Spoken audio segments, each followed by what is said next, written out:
ओम गण गणपते नमः। आज अपने सुनेंगे वाल्मीकि रामायण अयोध्या कांड का अगला सरत। श्री हरि का स्मरण करते हुए प्रेम भाव से सुने और ज़्यादा से ज़्यादा श्री राम के भक्तों में शेयर करें। प्रेम से बोलो गणेश जी महाराज की जय हो, सियावर रामचंद्र भगवान की जय हो, हनुमान जी बाबा की जय हो, श्री राम दरबार की जय हो।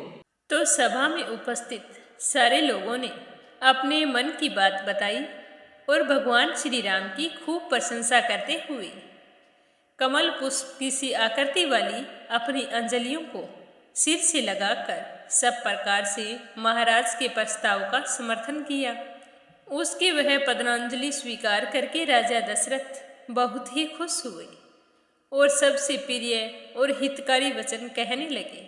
राजा दशरथ बोले कि आप लोग जो मेरे परम प्रिय ज्येष्ठ पुत्र श्री राम को युवराज के पद पर प्रतिष्ठित देखना चाहते हैं, यह सुनकर मुझे बड़ी प्रसन्नता हुई है तथा मेरा प्रभाव अनुपम हो गया है। इस प्रकार की बातों से पूर्ववासी तथा अन्य सभासदों का सत्कार करके राजा ने उनके सुनते ही वामदेव और वशिष्ठ आदि ब्राह्मणों से इस प्रकार कहा कि यह चैत्र मास बड़ा सुंदर और पवित्र है। इसमें सारे वन उपवन खिल उठते हैं। अतः इस समय श्री राम का युवराज पद पर अभिषेक करने के लिए आप लोग सारी सामग्री एकत्रित कराइए। हम यह शुभ कार्य जल्द से जल्द करना चाहते हैं। राजा की यह बात समाप्त होने पर सब लोग हर्ष के कारण महान कोलाहल करने लगे।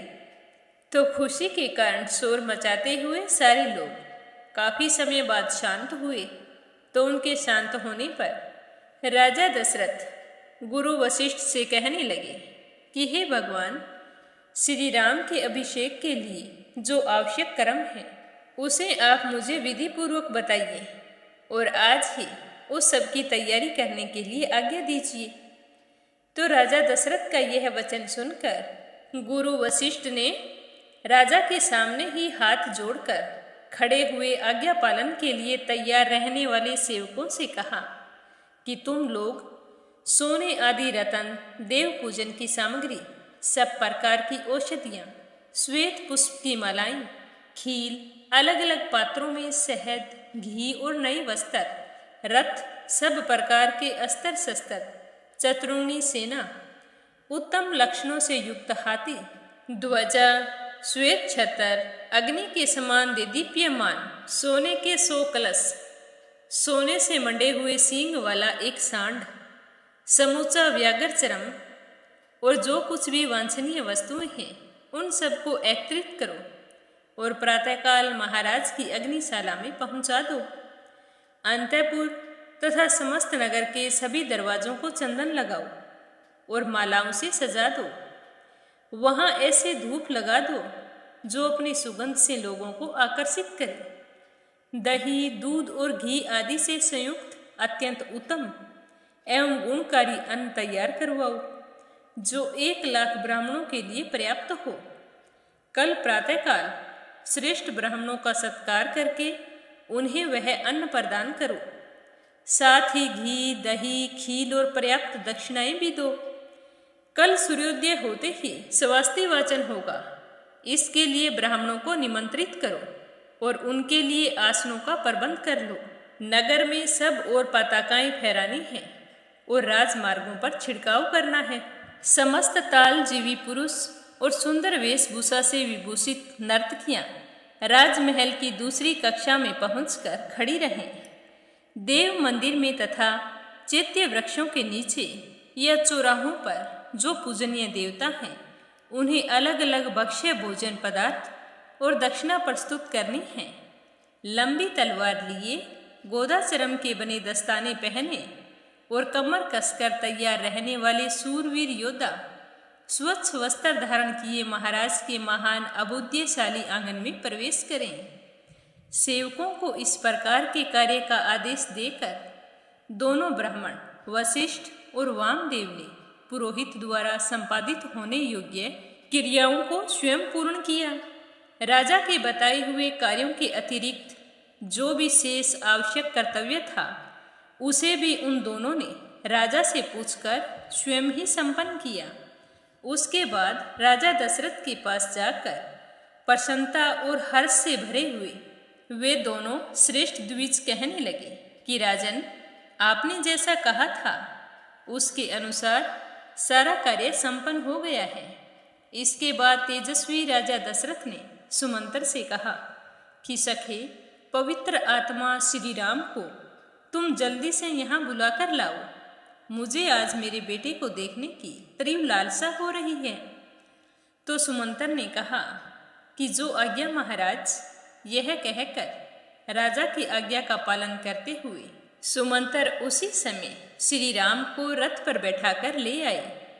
उस राजभवन में साथ बैठे हुए पूर्व, उत्तर, पश्चिम और दक्षिण के भूपाल, मलेच्छ, आर्य तथा वनों और पर्वतों में रहने वाले अन्य मनुष्य सब के सब उस समय राजा दशरथ की उसी प्रकार उपासना कर रहे थे जैसे देवता देवराज इंद्र की करते हैं।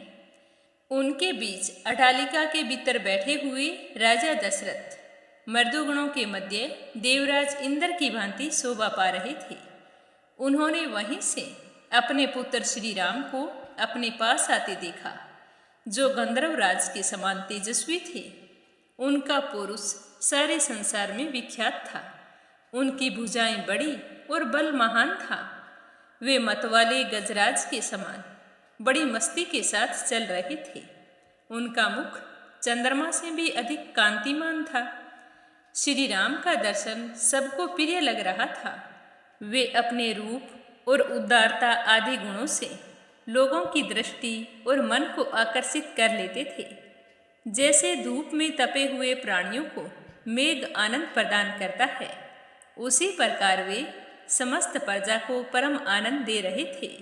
तो अपने सामने आते हुए अपने बड़े पुत्र श्री राम को एकटक देखते हुए राजा दशरथ को तृप्ति नहीं हो रही थी। सुमंत्र ने उस श्रेष्ठ रथ से श्री रामचंद्र जी को उतारा और जब श्री राम अपने पिता के समीप जाने लगे तब सुमंत्र भी उनके पीछे पीछे हाथ जोड़े हुए चलने लगे। वह राजमहल कैलाश शिखर के समान उज्जवल और ऊंचा था। रघुकुल को आनंदित करने वाले श्री राम अपने पिता से मिलने के लिए सुमंत्र के साथ सहसा उस पर चढ़ गए। श्री राम ने दोनों हाथ जोड़कर बड़े ही विनीत भाव से अपने पिता के पास जाकर अपना नाम सुनाते हुए उन्होंने उनके दोनों चरणों में प्रणाम किया। श्री राम को पास आकर हाथ जोड़कर प्रणाम करते हुए देखकर राजा दशरथ ने अपने बेटे श्री राम के दोनों हाथ पकड़ लिए और अपने प्रिय पुत्र को खींचकर छाती से लगा लिया।